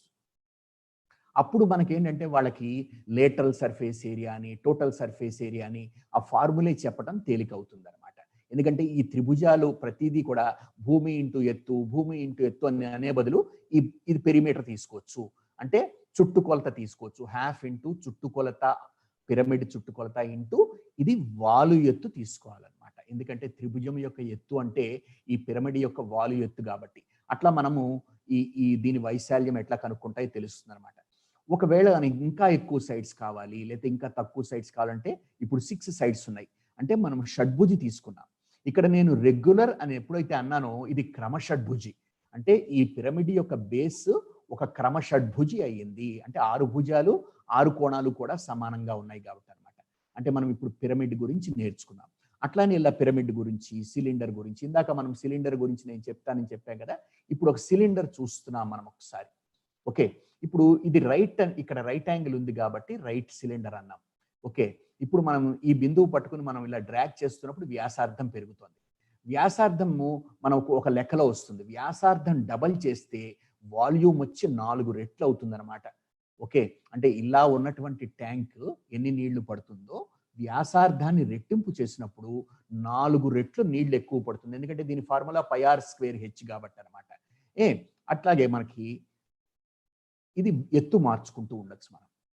అప్పుడు కూడా ఎత్తు డబల్ చేసినట్టయితే 2 రెట్లు నీళ్లు ఎక్కువ పడుతుంది. అంతే, ఎత్తు డబల్ చేస్తే వాల్యూమ్ కూడా ఓన్లీ డబల్ అవుతుంది. కానీ వ్యాసార్థాన్ని డబల్ చేస్తే వాల్యూమ్ అంటే ఆయతనం లేతే ఘన పరిమాణం ఏదైతే ఉందో 4 రెట్లు అవుతుంది అనమాట.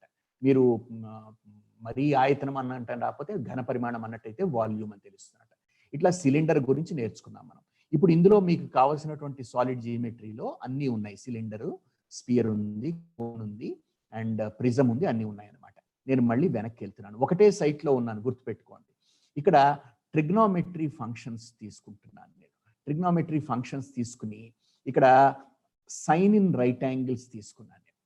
అంటే ఇక్కడ మనకి ఒక పెద్దగా చేస్తాను, వీలవుతుందేమో ఒకసారి. ఇది ఒక లంబకోణ త్రిభుజం కనిపిస్తోంది. ఇది పట్టుకుని మనం కదపితే నాకు మరి రావట్లేదు, సో నేను చిన్నగా చేస్తున్నాను. అంటే ఇక్కడ లంబకోణ త్రిభుజంలో భుజాలను మారుస్తున్నాను. ఏ భుజాన్ని ఎలా మార్చినప్పటికీ కూడా sin A sin C విలువలు వాడిస్తున్నాడు. ఇక్కడ మీరు మనం గుర్తుపెట్టుకోవాలి. ఎక్కడో ఒక చోట ఆపండి. మీరు ఆపిన తర్వాత ఇక్కడ ఆప్షన్స్లో నేను అసలు ఆ అదర్ సైడ్స్ కానీ యాంగిల్స్ కానీ ఫార్ములా ఇవన్నీ తీసేస్తాను అనుకోండి. ఇప్పుడు పిల్లల్ని మనం అడగచ్చు, ఇప్పుడు sin A కనుగొనండి అని చెప్పి. అంటే sin 56 ఎంత అవుతుంది? 23.8/28.5 అవుతుంది అనమాట. అప్పుడు మళ్ళీ మనం చూపించి వాళ్ళకి కరెక్ట్ వాల్యూ చెప్పచ్చు. అంటే మనం ఈ ఫిగర్ ఇస్తూ ఆన్సర్ వాళ్ళకి చూపించకుండా మన అసెస్మెంట్స్కి వాడుకోవచ్చు. అంటే టెక్నాలజీ యూజ్ చేస్తూ మనం ఒక అసెస్మెంట్ టూల్గా, అంటే ఒక మదింపు సాధనంగా వాడుకోవచ్చు. స్ట్రాటజీ అంటే వ్యూహము, ఓకే, టూల్ అంటే సాధనం, మదింపు సాధనం అంటే అసెస్మెంట్ టూల్. తెలిసిందా? అంటే ఇది ఎక్కడ చెయ్యాలి మనం లెసన్ ప్లాన్లో రాసుకుంటున్నప్పుడు దాన్ని వ్యూహం అంటాం అనమాట, మదింపు వ్యూహం అంటుంటాం. అంటే మనం ఇక్కడ ఈ భుజంని మార్చుకుంటున్నాం, యాంగిల్స్ని మార్చుకుంటున్నాం. పిల్లలకి ఎన్నో క్వశ్చన్స్ మనము జనరేట్ చేయొచ్చు అప్పటికప్పుడు అన్నమాట. తర్వాత యాంగిల్స్ కనిపించకుండా చేయొచ్చు, ఒకసారి మనకి వేరే సైడ్స్ కనిపించకుండా చేయొచ్చు. అట్లా మనం ఇవన్నీ కూడా మనకు ఆప్షన్స్ ఉన్నాయన్నమాట. అండ్ హైపోటెన్యూస్ కనిపించకుండా చేయొచ్చు. అది ఇప్పుడు హైపోటెన్యూస్ కనిపించకుండా చేసినప్పుడు ఇప్పుడు మీకు ఒక చిన్న సమస్య ఇస్తాను. ఇక్కడ ఇది లంబకోణ త్రిభుజం కదా, లంబకోణ త్రిభుజంలో 2 భుజాలు ఉన్నాయి ఇచ్చారు, కర్ణం కనుక్కోవాలి. ఎట్లా కనుక్కుంటాం మనం అంటే √31.1² ప్లస్ అఫ్ కోర్స్ ఇక్కడ 15.6². అంటే ఈ 2 భుజాల మీద వర్గాల మొత్తానికి కనుక మనం వర్గమూలం కనుక్కున్నట్టయితే ఇక్కడ మనకి ఏసీ వస్తుంది. ఇది గుర్తుంచుకోవాలి. టెక్నాలజీలో ఎప్పుడు కూడా టెక్నాలజీ మనకి ఇక్కడ వెరిఫై చేయడానికి పనికి వస్తుంది, ఒకసారి ప్రూవ్ చేయడానికి పనికి వస్తుంది, నిరూపణకి పనికి వస్తుంది, ఒక్కోసారి మనకి అసెస్మెంట్కి పనికి వస్తుంది, అంటే మదింపు చేయడానికి పనికి వస్తుంది అనమాట. అంటే విద్యార్థి యొక్క ప్రగతి, ఓకే, అండ్ ఇక్కడ ప్రోగ్రెస్ వేరు, అచీవ్మెంట్ వేరు, గుర్తుంచుకోండి. We can assess both the progress and achievement. Achievement అంటే 100% రాలేదు అన్నప్పుడు మనం ప్రగతిని కొలుస్తాం అనమాట, అంటే మదింపు చేసేటప్పుడు అనమాట.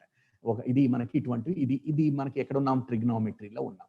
ట్రిగ్నోమెట్రీలో ఉండటం అయిన తర్వాత నాకు టైం అవుతుంది కాబట్టి నేను వేరే సైట్కి వెళ్తున్నాను. నేను ఇది వాల్టర్ ఫెండ్ అనేటువంటి మీకు ఇచ్చాను. నేను మీరు కంగారు పడాల్సిన అవసరం లేదు, మీరు డైరెక్ట్గా అక్కడికి వచ్చేసేయచ్చు. నేను ఫిజిక్స్ నుంచి ఇక్కడ మ్యాథమెటిక్స్కి వచ్చాను. మ్యాథమెటిక్స్ వచ్చినప్పుడు ఇప్పుడు మనకి ఇందులో ఇంటర్సెప్ట్ థీరం అని చెప్పి ఇక్కడ చూస్తున్నాం మనం. ఇంటర్సెప్ట్ థీరం అంటే ఏమిటి? థేల్స్ థీరం అంటుంటాం అనమాట. ఇప్పుడు నేను ఈ జీ అనేది ఏదైతే ఉందో, జెడ్ అనరు, జీ అంటుంటారు, అది పైకి వచ్చేటట్టు పెట్టుకుంటాను నేను, నాకు కన్వీనియంట్గా కనిపించడం కోసం. అంటే త్రిభుజం యొక్క రూపాన్ని నేను మారుస్తున్నాను నేను, అంటే ఇది పైకి వచ్చింది. అంటే వాల్టర్ ఫెండ్లో నేను ఇంటర్సెప్ట్ థీరం చేస్తున్నాను. ఇప్పుడు నాకు ఒక చిన్న నిష్పత్తి ఉండేటట్టు చేస్తాను నేను, ఏదో 2:5 ఉండేటట్టు చేస్తాను, ఏదో నాకు కన్వీనియంట్గా ఉంటుందని చెప్పి. అంటే ఇక్కడ మీరు గుర్తుపెట్టుకోవాలి, ఇది 2 భాగాలు, ఇది 3 భాగాలు, మొత్తం వచ్చి 5 భాగాలు. కాబట్టి వాడు మనకి ఏం చెప్తున్నాడంటే ఇది 2, ఈ మొత్తం 5 అని చెప్తున్నాడు, అంతకంటే ఏం లేదు. 2:5 అంటే ఇప్పుడు మీకు ఇంకా చిన్నగా కావాలంటే జస్ట్ 1:3 తీసుకోవచ్చు, ఇంకా చిన్నగా కావాలంటే అనమాట. ఇప్పుడు చూడండి ఒకసారి, ఈ త్రిభుజము మనం కన్సిడర్ చేసినటువంటి త్రిభుజం ఏమిటి? ఏబిజి అనమాట. దాంట్లో ఇవన్నీ కూడా త్రిభుజాలు గీశాడు. ఇవన్నీ కూడా కంగ్రూయెంట్ ట్రయాంగిల్స్, స్వరూపాలే కాదు, అవి సైజ్ కూడా ఒకటే ఉంది కాబట్టి ఇవన్నీ కూడా congruent triangles. They are exactly the same shape and same size. ఇక్కడ నిష్పత్తి చూడండి, ఇక్కడ 1 ఉంది, ఇక్కడ 2 ఉన్నాయి, అంటే 1:2. ఇక్కడ కూడా 1:2 ఉంది. ఇటు పక్క ఏమో ఒకటే భూమి కనిపిస్తోంది, ఇటు పక్క 2 భూములు కనిపిస్తున్నాయి. ఇప్పుడు మనం ఏం చేద్దామంటే దీన్ని ఏ రకంగా మార్చినప్పటికీ కూడా నిష్పత్తి మారదు. అంటే ఇప్పుడు మనం ఏం చెప్తాం? A line is drawn parallel to one side of a triangle, it divides other 2 sides and of course in the same ratio. A line drawn parallel to one side of a triangle divides the other 2 sides in the same ratio. త్రిభుజంలో ఒక భుజానికి సమాంతరంగా గీసినటువంటి రేఖ మిగిలిన 2 భుజాలని ఒకే నిష్పత్తిలో ఖండిస్తుంది. A line drawn parallel to one side of a triangle divides the other 2 sides in the same ratio. ఇప్పుడు మనం ఇందులో ఉన్నటువంటి advantage ఏంటంటే నిష్పత్తి మార్చుకోగలుగుతున్నాం. ఇప్పుడు సపోజ్ నేను ఇక్కడ 2:1 అయింది మనకి, అంటే ఇది 2 భాగాలు అయింది, ఈ మొత్తం ఏమో 3 భాగాలు అయింది, అందుకని చెప్పి 2:3 అని వచ్చింది ఇక్కడ. లేదా మీరు 2:1, ఇటుపక్క కూడా 2:1 అయింది. ఈ శీర్షాన్ని పట్టుకుని మనం దాని ఆకారం ఏ రకంగా మార్చినప్పటికీ కూడా నిష్పత్తి అలాగే ఉంటుంది. అది మనం నేర్చుకోవాల్సినటువంటి ఇంటర్సెప్ట్ థియరం అనమాట. తర్వాత మనం వెనక్కి వచ్చాం, ఒక సైక్లిక్ క్వాడ్రిలేటరల్ చూపిస్తున్నాం. అంటే ఇక్కడ 2 రకాలు ఉంటాయి. If the inscribe, circumscribe. Inscribe అంటే లోపల లిఖిస్తున్నాను అని అర్థం, సర్కంస్క్రైబ్ అంటే బయట లిఖిస్తున్నాను, అంటే మనం లిఖించినటువంటి వ్రాసినటువంటి వృత్తం లోపల ఉందా బయట ఉందా. ఇప్పుడు నేను తీసుకున్నటువంటి క్వాడ్రిలేటరల్ ఎక్కడుంది? క్వాడ్రిలేటరల్ లోపల ఉంది, అందుకని చెప్పి ఇన్స్క్రైబ్డ్ క్వాడ్రిలేటరల్ అంటే లోపల లిఖించినటువంటిది. దీంట్లో బ్యూటీ ఏంటంటే మనం బోర్డు మీద కూడా డ్రా చేస్తాం, కానీ ఈ వెర్టెక్స్ పట్టుకుని కదపచ్చు. ఇందులో ఉన్నటువంటి విశేషం అనమాట. ఇందాక నేను చెప్పింది ఒక్కసారి గుర్తు తెచ్చుకోండి. ఇది సమద్విబాహు త్రిభుజం. సో భూమి దగ్గర 2 యాంగిల్స్ ఈక్వల్ గా ఉంటాయి, base angles are equal, of course red and red. And here this is an isosceles triangle, ఎందుకంటే ఇది వ్యాసార్థం, ఇది వ్యాసార్థం కాబట్టి ఇక్కడ గ్రీన్, ఇక్కడ కూడా గ్రీన్ కనిపిస్తుంది, ఇక్కడ ఆరెంజ్, ఇక్కడ ఆరెంజ్ కనిపిస్తుంది, ఇక్కడ బ్లూ, ఇక్కడ బ్లూ కనిపిస్తుంది. మొత్తం 4 కోణాలు కలిపినట్లయితే 360 డిగ్రీలు అవుతుంది. అంటే 2 red, 2 green, 2 orange and 2 blue కలుపుకుంటే 360 అవుతుంది. సో అభిముఖ కోణాలు తీసుకున్నట్టయితే ఒక రెడ్, ఒక గ్రీన్, ఒక ఆరెంజ్, ఒక బ్లూ కలుపుకున్నట్టయితే 180 అవుతుంది. మనకి ఈ చక్రీయ చతుర్భుజంలో కొన్ని మంచి థియరమ్స్ ఉన్నాయి. ఎలాగా, నేను ఒక ప్యారలలోగ్రామ్ డ్రా చేయాలని ట్రై చేస్తే అది దీర్ఘచతురస్రం అవుతుంది అని చెప్పి. ఇందులో ప్యారలలోగ్రామ్ నేను డ్రా చేయడానికి కుదరదు. ఒకవేళ నేను ప్రయత్నం చేసినట్టయితే అది వచ్చి ఏమవుతుందంటే ఒక దీర్ఘచతురస్రం అయిపోతుంది. అంటే చక్రీయ సమాంతర చతుర్భుజం ఒక దీర్ఘచతురస్రం అవుతుంది. నేను ఇందులో రాంబస్ డ్రా చేయడానికి ట్రై చేస్తే అదేమవుతుంది? స్క్వేర్ అయిపోతుంది. అంటే cyclic rhombus is a square, cyclic trapezium is an isosceles trapezium, cyclic parallelogram is a rectangle. ఇట్లా ఇవన్నీ కూడా మనం వెరిఫై చేసుకుంటానికి ఇప్పుడు నేను ఒక ట్రెపీజియం డ్రా చేయడానికి ట్రై చేస్తున్నాను. అంటే 2 భుజాలు సమాంతరంగా ఉండాలి. ఇప్పుడు ఆ భుజం తీసుకుని అంటే ఇది సమాంతరంగా ఉంది. ఇప్పుడు ఏమవుతాయి? ఈ 2 భుజాలు సమానం అవుతాయి. అంటే చక్రీయ ట్రెపీజియంలో మనకి సమాంతరంగా లేనటువంటి 2 భుజాలు ఏవైతే ఉన్నాయో, non parallel sides of a trapezium are equal, ఆ 2 ఈక్వల్ గా ఉంటాయి. It's an isosceles trapezium. అంటే చక్రీయ ట్రెపీజియం అని ఎట్లా చెప్తాం, ఆపోజిట్ సైడ్స్ ఈ రెండు ప్యారలల్ గా ఉన్నాయి కాబట్టి ట్రెపీజియం అవుతుంది. ఈ సమాంతరంగా లేనటువంటి రెండు భుజాలు కూడా సమానంగా ఉంటాయని చెప్పి, అంటే ఎన్నో ధర్మాలను మనము ప్రూవ్ చేయడానికి మనం ఇది ఉపయోగిస్తాం అనమాట. ఇందాక నేను చూపిన పైథాగోరియన్ థీరం ఒకసారి చెక్ చేస్తాను. యా, ఇది కాదు, వేరే మోడల్లో చేస్తాం. Pythagorean theorem, yeah, this is 2. ఇందాక చెప్పిందే ఇక్కడ. ఇది గ్రీన్ కలర్ లో కనిపించేది మనకి right angle triangle. Right angle ట్రయాంగిల్కి ఇది హైపోటెన్యూస్. అది కర్ణం. కర్ణం మీద చతురస్రం ఇదనమాట. ఈ పెద్ద చతురస్రం, అందులో రెండు భాగాలు ఉన్నాయి, రెడ్ బ్లూ. అంటే ఈ రెడ్ దీర్ఘ చతురస్రం ఈ చతురస్రానికి సమానం అవుతుంది. వైశాల్యంలో ఈ చతురస్రం ఈ దీర్ఘ చతురస్రానికి సమానం అవుతుంది. ఇప్పుడు చూసుకోండి, నేను మారుస్తున్నప్పుడు అది తగ్గుతుంటే ఇది కూడా తగ్గిపోతుంది అనమాట. అంటే ఆ రెండు చతురస్రాల మొత్తమే ఈ చతురస్రం వైశాల్యం అవుతుంది అనమాట. అంటే ఏమిటి, in a right angle triangle, the square on the hypotenuse is equal to some of the squares on the two sides. Like there are two sides of the triangle here, they got squares on them described, and there is one square described on the hypotenuse here, and this square area is equal to some of the areas of those two squares there on the other two sides. Like so ఆ రెండు add చేసుకుంటే మనకి ఇది వస్తుందని చెప్పి ఇలా మనం verify చేసుకోవచ్చు అన్నమాట పైథాగోరియన్ థీరం. ఎప్పుడైతే మనకి పిల్లలకి అర్థమైందో ప్రూవ్ చేసుకోవాలి అన్నది, ప్రూఫ్ అనేది చాలా సింపుల్ విషయం. ఇది నేను కేవలం ఒకటే తీసుకున్నాను అనమాట. నేను ఇప్పుడు మనం ఒక్కటి లాస్ట్ లో చేసేస్తాను. అండ్ ఇది మనకి ఒక్కటి లాస్ట్ లో angles at the parallel lines. చిన్నపిల్లలు చాలా సార్లు కన్ఫ్యూజ్ అవుతుంటారు. ఇక్కడ నేను మార్క్ చేసుకున్నది కరస్పాండింగ్ యాంగిల్స్, అంటే అనురూప కోణాలు ఒకే పొజిషన్ లో ఉన్నాయి. ఈ యాంగిల్ ఏ పొజిషన్ లో ఉందో ఈ లైన్ కి ఈ యాంగిల్ కూడా అదే పొజిషన్ లో ఉంది. అయితే మనం ఏం చెప్తాం, ఈ రెండు రేఖలు గనక సమాంతరాలైనప్పుడు అవి సమాంతరాలే, మనకి డౌట్ ఏం లేదు. ఈ కరస్పాండింగ్ యాంగిల్స్ ఈక్వల్ గా ఉంటాయి. నాకు డౌట్ వస్తుంది, ఇది ఒకటే కేసా అని చెప్పి. మనం ఎట్లా మార్చినప్పటికీ కూడా సమాంతరంగా ఉన్నంత వరకు ఆ కోణాలు సమానంగా ఉంటాయి. ఇప్పుడు ఇట్లా పెట్టాను నేను, ఇక్కడ నాకు కోణాలు ఏమొచ్చాయి, 49, 49. అంటే ఇది 49 డిగ్రీలు, ఇది 49 డిగ్రీలు. అంటే నేను ఒక జతనే చూపించాను కదా, ఇప్పుడు రెండో జతను చూపిస్తాను. ఆ రెండు కరస్పాండింగ్ యాంగిల్స్ అంటే ఒకే పొజిషన్ లో ఉన్నాయి. ఈ లైన్ కి ఈ కోణం ఏ పొజిషన్ లో ఉందో ఈ లైన్ కి ఈ కోణం కూడా అదే పొజిషన్ లో ఉంది. లైన్ కి పైన ఉంది, ఎడమ పక్కన ఉంది అనమాట. ఇప్పుడు మనం ఏం చేయొచ్చు, ఆ బీటా అండ్ బీటా ప్రైము అది ఎక్కడున్నప్పటికీ కూడా అవి సమానంగా ఉంటాయి. మనము అది మార్చి చూసుకునేటువంటి అవకాశం ఉందన్నమాట. ఇక్కడ కూడా పట్టుకుని నేను మార్చుకోవచ్చు.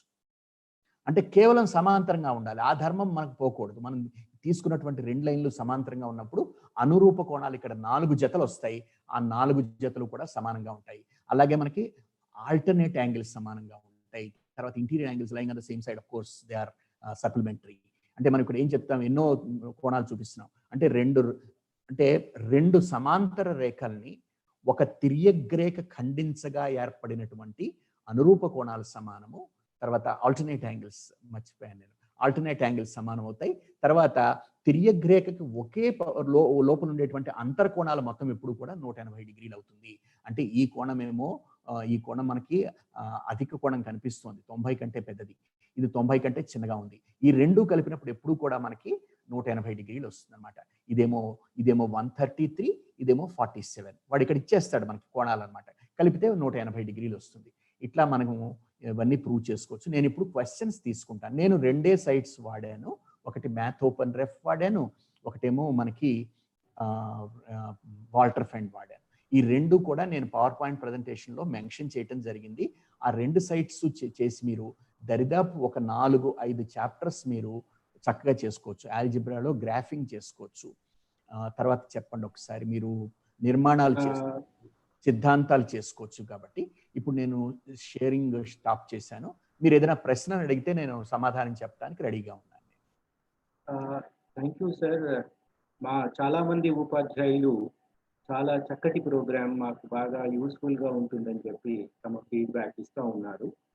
మీరు యాక్చువల్గా ICT tools in teaching and learning mathematics అనే టాపిక్లో కరెక్ట్గా దానికి అంటే ఆ మీనింగ్, ఒక అర్థాన్ని ఇచ్చే విధంగా మీరు ప్రజెంటేషన్ ఇచ్చారు. ఒక మ్యాథమెటికల్ కాన్సెప్ట్ అంటే ఏమిటి అనే దగ్గర నుంచి మొదలుపెట్టి ఒక ఎగ్జాంపుల్గా ఒక ప్రాబ్లమ్ని తీసుకొని రెండు సాఫ్ట్వేర్, రెండు వెబ్సైట్స్ మీరు వాడుతున్నారు, math open ref and Walter Fendt. ఈ రెండింటిలో కూడా జామెట్రికల్ కన్స్ట్రక్షన్స్ని ఎట్లా చేయాలి, థియరమ్స్ని ఎట్లా ప్రూవ్ చేయాలి, గ్రాఫ్స్లో ఎట్లా మనం వీటిని వాడుకోవాలి, టీచింగ్ లెర్నింగ్ కోసమే కాకుండా అసెస్మెంట్ టూల్గా కూడా ఎట్లా వాడుకోవచ్చు అనే విధంగా మీరు చక్కగా ప్రజెంటేషన్ ఇచ్చారు. అయితే మా వ్యూవర్స్ కొన్ని క్వశ్చన్స్ ఇచ్చారు, అవి మనం ఇప్పుడు అలాగే సార్, అలాగే చెప్పండి. ధర్మేందర్ సింగ్ ఏమైనా చెప్పండి. Sir good morning sir. Good morning sir. Good morning sir. చాలా మంది సార్ రామంజన్ సార్ మీరు కొంచెం దీనికి క్లారిటీ ఇవ్వండి రెండింటికి. ఒకటేమో చాలా మంది ప్రైమరీ క్లాసెస్ గురించి అడుగుతున్నారు, ప్రైమరీ క్లాసెస్ కు లేవా సార్ క్లాసెస్ అని అడుగుతున్నారు. ఒకటి. రెండవది షెడ్యూల్ ను కూడా మా అందరికి ప్రచారం చేస్తే బాగుంటుందని ఒకటే చెప్తారు సార్. ఈ రెండింటికి మీరు ఆన్సర్ చెప్పండి. రామకృష్ణ సార్ మళ్ళీ మీ ఓ 2-3 అడుగుతాను సార్. ఓకే, వాస్తవంగా మనము దీన్ని రాష్ట్రమంతా అందరు ఉపాధ్యాయులకు అందే విధంగా సర్క్యులేట్ చేయమని చెప్పి డిఓలకు ఇవ్వడం జరిగింది. చాలా మంది కూడా తమ అకాడమిక్ టీచర్స్ గ్రూప్స్ లో షేర్ చేశారు. అట్లా వస్తారు. ఇప్పుడు తక్కువేం రాలేదు, అరౌండ్ 1500 వ్యూవర్స్ వరకు మన ప్రోగ్రామ్ ని వ్యూ చేశారు. అయితే ప్రైమరీకి సంబంధించి ఇప్పుడు మనం సెకండరీ క్లాసెస్ తీసుకున్నాము. ప్రైమరీకి సంబంధించి మన అధికారులతో చర్చించి తప్పకుండా ఆ దిశలో ప్రయత్నం చేస్తాం. మేడం, ఇప్పుడు మనము ఇది ఇంకా సెకండ్ సెషన్ ఇంకా మనది కాబట్టి ఒక్కొక్క స్టేజ్కి మనం ప్లాన్ చేసి టీచర్స్ రిక్వైర్మెంట్ బట్టి చేసుకుంటూ వెళ్తాము. ముందుగా రామకృష్ణ గారి ప్రెజెంటేషన్ మీద ఏదైనా క్వశ్చన్స్ ఉంటే కూడా డిస్కస్ చేయండి. రేపు ఓపెనింగ్ రిమార్క్స్ ధర్మేందర్ సింగ్ ఇవన్నీ మనం క్లారిఫై చేద్దాం. Thank you sir. ఒక ఇద్దరు అడిగింది, చంద్రశేఖర్ గారు అండ్ కృష్ణ కుమార్ గారు ఏమడిగారంటే, మనం కన్స్ట్రక్షన్స్ చేస్తున్నాం కదా, కన్స్ట్రక్షన్స్ లోపల మనం ఓన్ మెజర్మెంట్స్ అంటే లెట్ ఏబి ఈజ్ 5.2 సెంటీమీటర్స్ అని కొన్ని మెజర్మెంట్స్ ఇస్తారు కదా, ఆ మెజర్మెంట్స్ తీసుకొని ఇక్కడ మనం కన్స్ట్రక్షన్ చేయొచ్చా అని అంటున్నారు. ఇది మంచి ప్రశ్న అడిగారండి. జియోజిబ్రాలో మనకు అవకాశం ఉంది. అయితే జియోజిబ్రాలో కూడా మనకి స్లైడర్ ఉంటుంది సార్. స్లైడర్ ఉన్నప్పుడు ఆ పొడవు మనం మార్చుకునేటువంటి అవకాశం కూడా ఉంటుంది. మీరు అడిగినటువంటి 5.2 ఒక చిన్న కేసు అడుగుతున్నారు మీరు.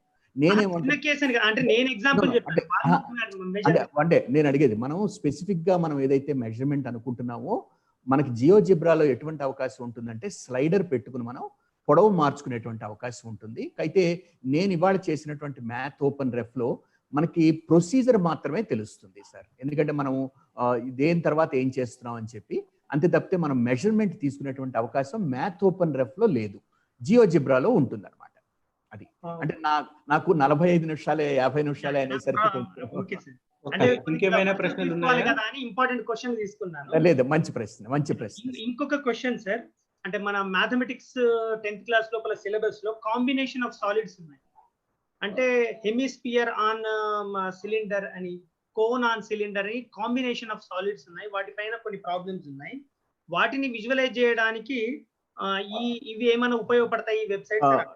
ఉపయోగపడతాయి సార్. ఇది అంటే మనం ఏం చేస్తామంటే 2 సాలిడ్ ఆబ్జెక్ట్స్ తీసుకుని ఈ 2 సాలిడ్, ఇప్పుడు ఒక సిలిండర్ కి 2 వైపులా కోన్లు పెట్టుకోవచ్చు, లేకపోతే ఒక సిలిండర్ కి పైన ఒక అర్ధగోళం హెమిస్పియర్ పెట్టుకోవచ్చు. ఇటువంటి కాంబినేషన్ తీసుకున్నప్పుడు మనం పవర్ పాయింట్ లో మనం ఈ ఇమేజెస్ ని క్రియేట్ చేసుకుని ఆ రకంగా చూపించడానికి వాళ్ళకి వీలుగా ఉంటుంది. ఎందుకంటే ఎన్నో రకాలుగా మనం చేసుకోవచ్చు. ఇప్పుడు ఒక ఈవెన్ క్యూబ్ మీద కూడా మనం ప్రాబ్లం ఉంది మనకి 10th క్లాస్ లో. ఒక క్యూబ్ ని మనం హెమిస్పియర్ గా ఒక స్పియర్ గా కట్ చేసినప్పుడు దాంట్లో వేస్టేజ్ ఎంత పర్సంటేజ్ పోతుంది అని చెప్పి, ఇటువంటి ఏ కాంబినేషన్ ప్రాబ్లమ్స్ ఉన్నప్పుడు కూడా ఒకటి గుర్తుపెట్టుకోండి సార్, అక్కడ మనకి 2 రకాల ప్రాబ్లమ్స్ ఉన్నాయి. కొన్ని ఏరియాస్ మీద ప్రాబ్లమ్స్ ఉన్నాయి, కొన్ని మనకి వాల్యూమ్స్ మీద ప్రాబ్లమ్స్ ఉన్నాయి. ఏరియాస్ మీద ప్రాబ్లమ్స్ ఉన్నప్పుడు మనము పవర్ పాయింట్ లో వాటిని డెపిక్ట్ చేయడానికి మంచి అవకాశం ఉంది. అంత మనకి టెక్నాలజీ అవసరం లేదు. ఈ రెండింటిని మనం కలుపుకోవచ్చు, 2 ఇమేజెస్ ని కలుపుకుని ఒక ఇమేజ్ ని చేయొచ్చు. మనకి టెక్స్ట్ బుక్ లో మన గూగుల్లో సెర్చ్ చేసుకుంటే కూడా మనకి కాంబినేషనల్ ఇమేజెస్ దొరుకుతాయి. 3D images combinational 3D shapes అని అన్నట్టయితే మనకి రకరకాల బొమ్మలు దొరుకుతాయి. అవి మనం తెచ్చుకుని దాన్ని మనం పవర్ పాయింట్ లో పెట్టుకుంటే సరిపోతుంది. చాలా జనరల్ డౌట్స్ అడిగారు, కానీ మీకు సంబంధించింది లాస్ట్ ఒకటే ఉంది సార్.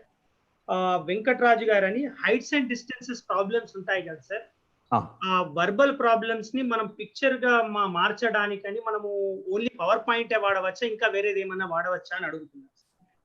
మీకు పవర్ పాయింట్ ఇప్పుడు ట్రిగనోమెట్రీ హైట్స్ అండ్ డిస్టెన్సెస్ లో వెర్బల్ ప్రాబ్లమ్స్ అన్ని కూడా 4 రకాలుగా మనం విభజించవచ్చు సార్. 4 అంటే ఒక హిల్, ఒక పర్వతం యొక్క ఎత్తు కనుక్కునేటప్పుడు మనం ఏం చేస్తామంటే మొదట కొంత దూరం నుంచి మళ్ళీ వెనక్కి వచ్చి ఇంకో దూరం నుంచి 2 కోణాలు కనుక్కుంటాం, యాంగిల్ ఆఫ్ ఎలివేషన్ అనమాట. ఈ 4 కూడా మంచి ఇమేజెస్ ఉన్నాయి సార్ నెట్లో. మనం అంటే వాళ్ళకి పిల్లలకి చక్కగా అర్థమవుతుంది. తర్వాత నది యొక్క వెడల్పు కనుక్కుంటాం ఒకటి, అంటే కాళ్ళు తడవకుండా నది వెడల్పు కనుక్కుంటాం.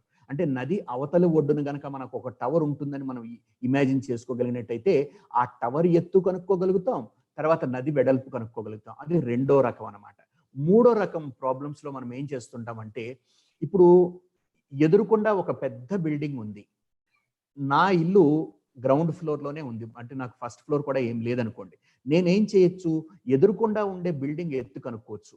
గ్రౌండ్ నుంచి ఒక యాంగిల్ ఆఫ్ ఎలివేషన్, నా ఫస్ట్ ఫ్లోర్కి వెళ్ళి ఒక యాంగిల్ ఆఫ్ ఎలివేషన్. అంటే 2 ఎత్తులు మనకు తెలిసినప్పుడు, ఒక ఎత్తు తెలిసినప్పుడు 2వ ఎత్తు కనుక్కోవచ్చు. అది 3వ రకం ప్రాబ్లమ్స్ అనమాట. తర్వాత మళ్ళీ మనకి లెంగ్త్ ఆఫ్ ద హైపోటెన్యూస్ కనుక్కుంటాం. అంటే ఒక పడవ నీళ్ళల్లో వస్తున్నప్పుడు ఒడ్డు నుంచి మనము హైపోటెన్యూస్ లెంగ్త్ కనుక్కుంటాం, అంటే తాడు పొడవు కనుక్కుంటాం. ఇటువంటి 4 రకాలు కూడా మనకి మంచి ఇమేజెస్ దొరుకుతాయండి. మనకి గూగుల్ ఇమేజెస్ తీసుకుని మనం పిల్లలకి అర్థమయ్యేటట్టు యానిమేషన్ అయితే ప్రస్తుతానికి నా ఊహలో ఏం లేదు, కానీ ఇమేజెస్ తీసుకుని పీపీటీలో చేసుకుంటాం, మంచి పద్ధతి. ఒకటి జనరల్ డౌట్ మీ దాని గురించి ఏమడిగారంటే sir, can we remove ads by Google? పక్క యాడ్స్ వచ్చాయి కదా సార్, వాటిని ఏమన్నా రిమూవ్ చేసి మీరు ఫుల్ స్క్రీన్ లో ఏమైనా చూపించగలరా అని అడిగారు. ఓకే. ఇప్పుడు యాడ్స్ లో మనం అక్కడ ఇంటూ కొట్టేసుకోవచ్చు సార్. అయితే మనకి ఏమవుతుందంటే ఇవన్నీ కూడా ఓపెన్ సోర్సెస్ గా ఉన్నటువంటి సైట్స్ కాబట్టి అడ్వర్టైజ్మెంట్స్ లేకుండా రన్ చేయలేరు వాళ్ళు. మనం కూడా వాళ్ళని అడగటం ధర్మం కాదు, ఎందుకంటే మనకి ఉచితంగా ఇచ్చేటప్పుడు మనకి కోరుకునే అర్హత మనకు ఉండదు ఇంకనమాట. అయితే మనం ఆ ఇంటూని క్లిక్ చేయొచ్చు. ఇంటూని క్లిక్ చేసినప్పుడు మనకి అది పోతుంది sir problem. Thank you sir. ఇంకేమైనా క్వశ్చన్స్ ఉన్నాయేమో చూద్దాము. గణపతి శర్మ గారు ఇంకేమైనా ప్రశ్నలు ఉన్నాయా? ఉన్నాయి sir. Good morning sir. Good morning sir. Good morning. Major most of the participants are asking about the website address sir. నేను వెబ్సైట్ అడ్రస్ మీరు మన దాన్ని హోమయ్య గారు రామాంజనేయులు గారు ఇచ్చేస్తారండి వాళ్ళు మీకు. Okay sir. And one more question is they are asking about the relation between the angles in a circle. What are the tools that we can use in specific? ఇప్పుడు నేను చూపించిన వాటర్ ఫెండ్ లో cyclic క్వాడ్రిలేటర్లు ఉందండి. తర్వాత ascribed క్వాడ్రిలేటర్లు ఉంది, అంటే బాహ్య చతుర్భుజం అనమాట. అందుకని చెప్పి మనకి వాటర్ ఫెండ్ లో అన్ని రకాలవి దొరుకుతాయి సార్. వృత్తానికి సంబంధించినటువంటి అన్ని సిద్ధాంతాలు కూడా దాంట్లో దొరుకుతాయి, వాటర్ ఫెండ్ లో దొరుకుతాయి. ఇంకేమైనా ప్రశ్నలండి? అంటే జనరల్ గా మళ్ళీ మాట్లాడేటివి రేపు ఉన్నాయి సార్, కానీ ఇప్పుడైతే ఇవి సార్ గురించి అయితే ఇవి. Okay, thank you. రామకృష్ణ గారు, మీకు ఒకసారి మా SCERT తరఫున, మా స్కూల్ ఎడ్యుకేషన్ డిపార్ట్మెంట్ తరఫున ధన్యవాదాలండి. చక్కటి ప్రోగ్రామ్ ఇచ్చారు. అలాగే ఈ ప్రోగ్రామ్ లో పాల్గొన్నటువంటి panellist and other hour members and all the teachers అందరికీ కూడా ధన్యవాదాలు తెలుపుతూ ఇంతటితో ఈ ప్రోగ్రామ్ ని ముగిస్తున్నాం. ధన్యవాదాలు. Thank you very much.